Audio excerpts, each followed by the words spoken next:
রাসূলুল্লাহ উনজুর হালানা, ইয়া নবী আল্লাহ ইসমা কালান, ওগো নবী একটু দেখুন, আমাকে সাহায্য করুন। কি জানি ডাকতেছে, নবী দেখেন কে মানুষ ডাকছে, ফেরেশতা, কে ডাকছে, জিন্নাত ডাকছে। হঠাৎ করে দেখেন একটা হরিণ আমার নবীকে ডাকতেছে, সুবহানাল্লাহ। হরিণ যখন ডাকতেছে নবীজি কাছে গেলেন, কি হয়েছে, হোয়াট হ্যাপেন, কি হয়েছে? হরিণ বলছে, ইয়া রাসূলুল্লাহ, ছোট ছোট দুটো বাচ্চা আছে, শিকারের হাতে বন্দী হয়ে গেছি। হাদিসটা অনেকবার শুনেছি, আরেকবার শুনেন, দিলকে আফরোজ ইশক দিয়ে ভরপুর করেন, যাতে আজকে থেকে মনটা মক্কা মদিনা হয়ে যায়। নবী যখন বলতেছে কি হয়েছে, বলে আটকে রেখেছে, শিকারীর হাতে ধরা পড়েছি। ইয়া রাসূলুল্লাহ, ছোট ছোট বাচ্চা আছে। মা তো মায়ায় বলতেছে, বাচ্চাদেরকে দুধ পান করেই চলে আসবো, ওয়াদা করছি। রসুল, একটু যদি হাবিব, আপনি তো রহমতুল্লাহ আলামিন, শিকারি থেকে যদি একটু মহলত নিয়ে দিতেন, সময় নিয়ে দিতেন। শিকারিকে ফাঁকছে, ফিরে বলতেছে, হরিণটা একটু সময় চাচ্ছে, বাচ্চা আছে, দুধ পান করে চলে আসবে, একটু সময় দিবা।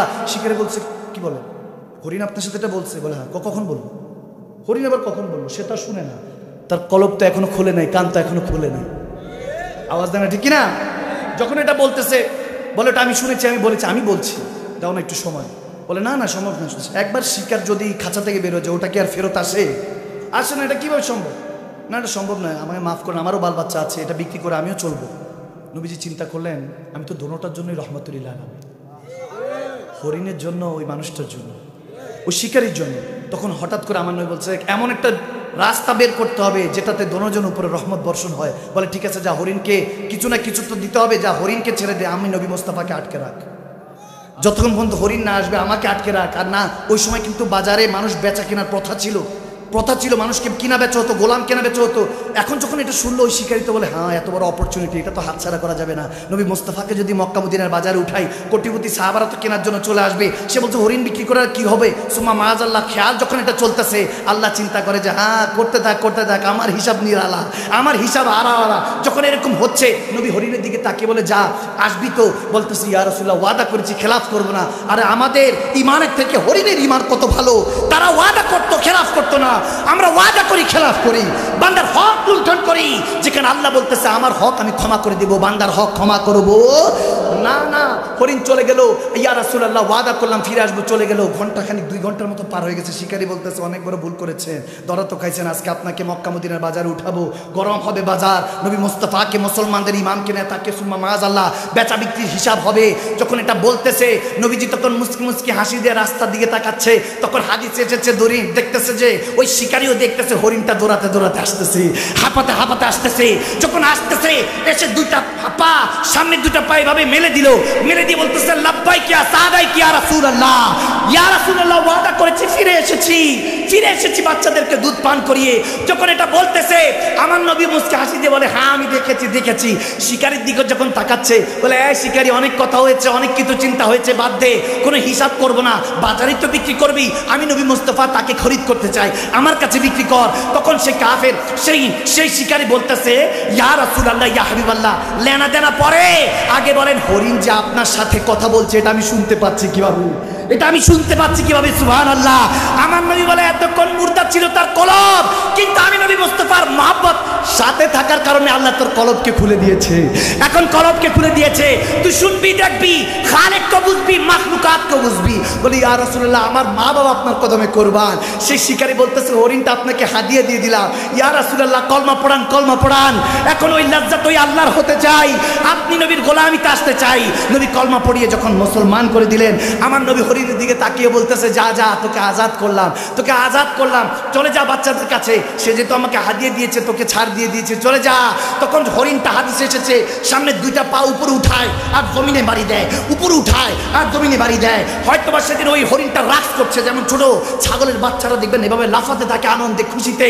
ওই দিন হরিণ বাড়ি দিচ্ছে, আজকে বলতেছে যে আমার সদা বাজারে মুস্তাফার মধ্যে হয়েছে, আমার নবী আমাকে খরিদ করে আজাদ করে দিয়েছে। আরে কেমন লেনা দেনা হিসাব। যখন এরকম করছে, শিকারী হরিণকে জড়িয়ে ধরে কাঁদে। যখন সাহাবী হয়ে গিয়েছে, হরিণ ও শিকারীকে, ওই সাহাবীকে জড়িয়ে ধরে কাঁদে, দুজনকে কাঁদছে আর বলতেছে, হয়তোবা ये नाज ये अंदाज हमारे नहीं होते, अगर झोली में टुकड़े मुस्तफा तुम्हारे नहीं होते, मिलती हुजूर ना आपके दर से भी इस मंगतों की यहाँ गुजारे नहीं होते। হয়তো ওই শিকারী বলতেছে, ইয়া রাসূলুল্লাহ, এতদিন তো নাদান ছিলাম, আপনার দ্বারা কলমা পড়ে আজকে ইমানের লাজ্জাত হয়েছে, সাহাবা হয়েছি।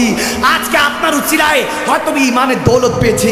সাহাবাটা হয়তোবা সেদিন বলছিল আমি আমার নবীর উচিলাতে এমন শান পেয়েছি, এমন শান পেয়েছি, নবী না হয়ে এই দুনিয়ায় না হয়েছি ফেরেশতা খোদার, হয়েছি গো উম্মত আপনার, তার শুকর হাজার বার সুবহানাল্লাহ। আল্লাহ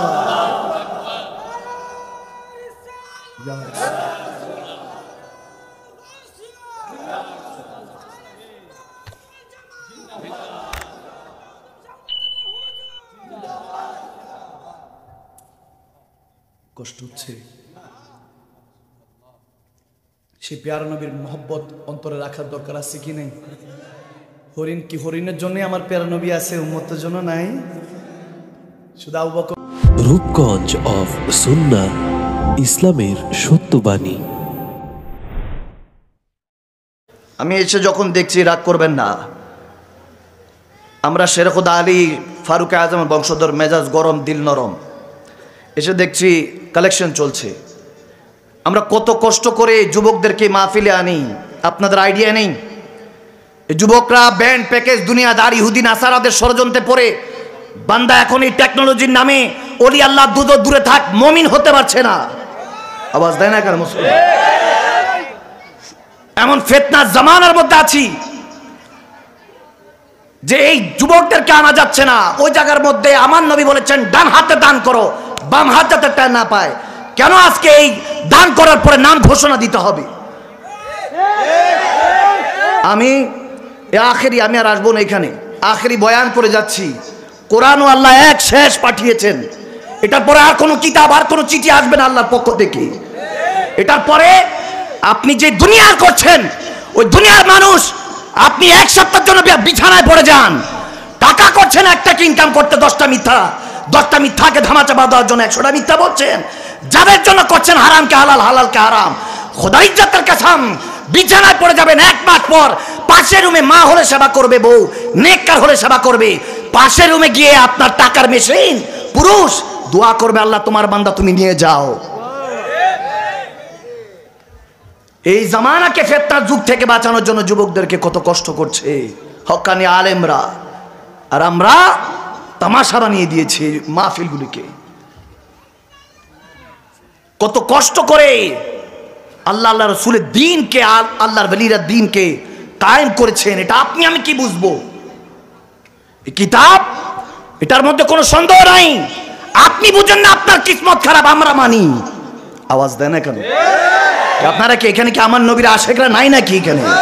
আওয়াজ দিয়ে বলেন, হাত তোলা আল্লাহকে বলেন কি এই দুনিয়ার মধ্যে কি আল্লাহর ইসলাম, আমার রসুল ইসলাম কায়েম হবে কি? বলেন না কি? আপনারা কি রাজি নাই? রাজি নাই? স্টেজ উঠে দেখেন না এখন এক আলেম আরেক আলেমের সমালোচনা? দেখেন না ফিতনা? আগে হুজুরদের থেকে দোয়া নিতে যেতাম, এখন ঘরে বসে বলে আল্লাহ হুজুরদেরকে মিলায় দাও। ওই জামানায় আসছি আমরা। আওয়াজ দিচ্ছেন না কেন আপনারা? বুঝলেন না? রাগ করবেন না। আল হক্কু মরুন, আল হক্কু মরুন। আবেদ সালমাদানি বলতেন, আমার দয়াল নবীর হাদিস, হক কথা তিতা, ভালো না লাগলে উঠে চলে যান, আই ডোন্ট কেয়ার। মমিন যারা, তারা বলবে হুজুর এটাই দরকার ছিল। আওয়াজ দেয় না? ঠিক কিনা যুবক? আমার যুবক ভাই বাবারা আসুনি তোমরা? আওয়াজ দেয় না? আছো? আছো? ডাকলে ময়দানে পাওয়া যাবে? হ্যাঁ পাওয়া যাবে। ময়দানে যখন ডাক দিব, তখন যাওয়ার সময় প্রথম বউ থাকলে বউ আটকাবো, কই যাও? যুদ্ধে যেতে। কি এর এত যুদ্ধ? 71, 24, এত যুদ্ধ কিসের? আমি যদি বলি দাজ্জাল চলে আসলে, দাজ্জাল চলে আসছে, কানা দাজ্জাল। মাহাদি আলাইহিস সালামের 40 জন ফৌজ বাহিনী নিয়ে ইমাম মাহাদি এসেছেন, চলো তাড়াতাড়ি যুদ্ধ করতে হবে। এখন আমাদের ইমানের অবস্থা, বউ থাকলে বউ আটকাবে, নয়তো মা বাবা আটকাবে। আওয়াজ দেয় না কেন মুসলমান? ইমানের তলোয়ার ধার দিতে হবে মুসলমান। এখানে সবাই বাবা আদমের সন্তান, মানে নবীদের শাহজাদারা সবাই। আওয়াজ দেয় না কেন? আমি মুস্তাফা করিমের শাহজাদা হতে পারে গোলাম, কিন্তু আপনারা তো বাবা আদম সন্তান, আমরা সবাই তো আদম সন্তান, নবী সাহেবজাদা আমরা এখানে সবাই। কি বুঝেন? নবী সাহেবজাদা হয়ে এভাবে চলবেন? এখানে কেন এরকম মানুষ এত কম হবে কেন? ডিজে পার্টি হলে তো মানুষের অভাব হইতো না। হক কথার অল্প কিছু বছর আছে, আমি লিখে দিয়ে যাব, স্ট্যাম্পে সিগনেচার করে লিখে দিয়ে যাব, আর 10-15 বছর আছে, এরপরে এই মানুষও খুঁজে পাবেন না। কানা দাজ্জাল, এই কানা দাজ্জাল, এখানে দেখবেন একটা ফুটা ক্যামেরা আছে, এই কানা দাজ্জাল অলরেডি চলে আসছে, এটা দ্বিতীয় দাজ্জাল আপনাকে কন্ট্রোল করছে। ভালো